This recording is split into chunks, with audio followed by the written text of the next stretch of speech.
Assalamu alaikum students, how are you? Okay, students, we had discussed the theorem number 1 of chapter number 13, in which we have proved that the longer side, the angle in opposite to the longer side is always greater than the other side, other angle. And theorem number 2 is converse of theorem number 13.1, in which if the statement is if two angles of a triangle are unequal in measure. हमने उसमें क्या बात की थी कि उसमें sides की बात हो रही थी कि उसके जो साइड्स हैं वो अनइक्वल है मेजरमेंट उनकी, लेकिन ये उनकी लेंथ जो है, तो यहाँ पे अब एंगल्स की बात है, यानी उसका उलट है. The side opposite to the greater angle is longer than the opposite side of the smaller angle. तो ये चीज़ उसी तरीके से आप लोग देखें, इसको आप प्रूव कर सकते हैं. ठीक है, ये उसी चीज़ का ही तकरीबन है, लेकिन बात थोड़ी घुमा के की हुई. ठीक है, यानी उसी चीज़ को ही यूज़ करना है, तो ये आप लोग कर सकते हैं. तो चैप्टर हम थ्योरम नंबर 13.3 की तरफ मूव करते हैं. Theorem number 13 is the sum of the lengths of any two sides. यानी कोई सी भी ट्राइंगल की कोई सी भी दो साइड्स का आप सम लें तो वो हमेशा ग्रेटर होगा किससे, थर्ड साइड की लेंथ से. ठीक है, तो ये हमने प्रूव करना है, तो इसको चलें स्टार्ट करते हैं. Okay, students, I have write the question.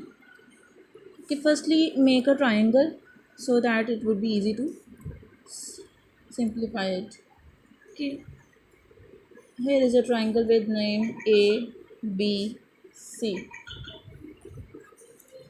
Okay, given what is given in our statement और diagram. स्टेटमेंट में सिर्फ हमारे पास ये है कि एक ट्राइंगल है. ठीक है, ट्राइंगल ABC, उसमें कोई लेंथ्स नहीं बताई हुई कि कौन सी लेंथ ग्रेटर है या कौन सी स्मॉलर है, ये चीज़ नहीं बताएगी. What you have to prove, we have to prove that the measurement of AB plus measurement of BC will be greater to the length AC. के AB और BC की लेंथ को अगर हम ऐड करेंगे तो वो AC की लेंथ से ग्रेटर होगा. उसके अलावा सेम इसी तरीके से अगर हम इसको ऐड कर लें, यानी measurement of AC plus measurement of BC is greater than measurement of AB. And third one is, यानी अगर एक चीज़ प्रूव हो जाएगी तो measurement of AB plus measurement of AC is greater than measurement of BC. Okay, तो ये चीज़ें हमने प्रूव करनी है. अब इसको प्रूव करने के लिए आप क्या मेथड यूज़ कर सकते हैं, तो सबसे बेहतर है हम यहाँ पे कंस्ट्रक्शन कर लेते हैं थोड़ी खुद से. यहाँ पे देखिए तीनों लेंथ जो है वो डिफरेंट है, यानी इसका ये नहीं पता कि कौन सी लेंथ सेम है, लेकिन अगर हम कंस्ट्रक्शन करके तो इसके कुछ पार्ट्स जो हैं वो इक्वल बना लें.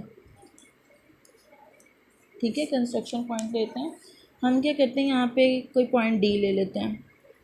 ठीक है, ये मैंने पॉइंट D ले लिया. ठीक है जी, कि ये पॉइंट D मैंने किस तरह से लेना है कि जितनी लेंथ A से लेकर B तक की उतनी ही लेंथ D से A तक की हो. ठीक है, ये लेंथ इस लेंथ के इक्वल हो, इस तरह से आपने इसको लेना है. ठीक है, तो ये आपने यूज़ किया, ये आपने एक पार्ट ले लिया, take a point D on C. ठीक है, यहाँ से आपको कह लें कि point D such that AD is equal to AD. AB and AD is congruent to या equal to join B to D. हमने क्या किया, ज्वाइन कर लिया B और D को. ठीक है, और उसके दरमियान जो एंगल्स बने हैं, ये एंगल और ये एंगल, इनको हमने नेम्स दे दिए 1 और 2. ठीक है जी. अच्छा भैया, यहाँ पे हमने ये क्यों कह दिया कि 1 और 2 एंगल, चलें हम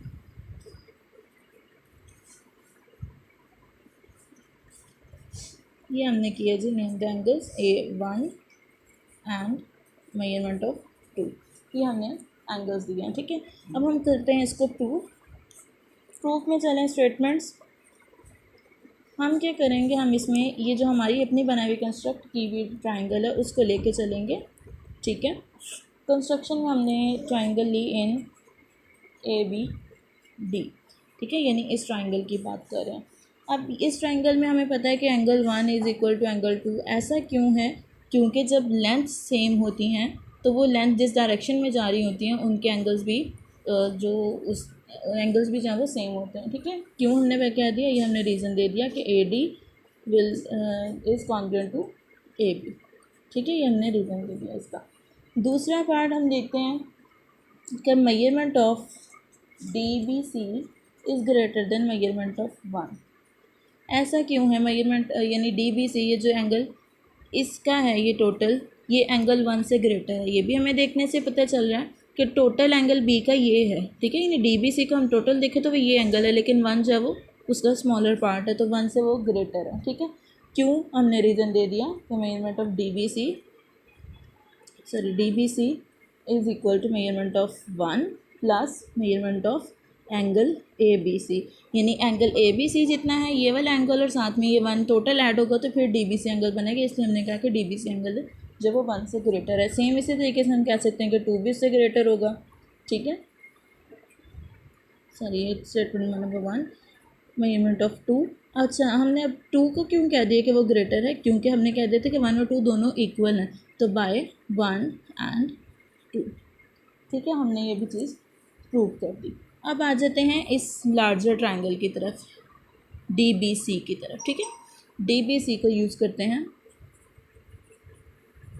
इस ट्रायंगल में आपको पता है कि triangle C the measurement of C D नज़र भी आ रहा है कि वो बी सी से ग्रेटर है।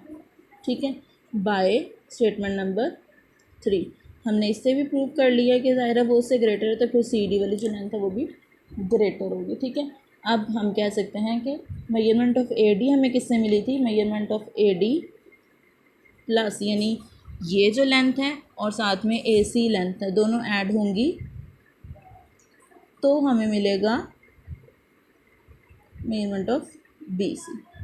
ठीक है, यानी बी सी से ग्रेटर होगी। ज़ाहिर बी सी की तो सिर्फ ये लेंथ थी ना, जितनी ए डी लेंथ थी उतनी बी जितनी ए डी लेंथ और ए सी लेंथ है वो टोटल मिलाएंगे तो ज़ाहिर वो इससे ग्रेटर हो जाएगी।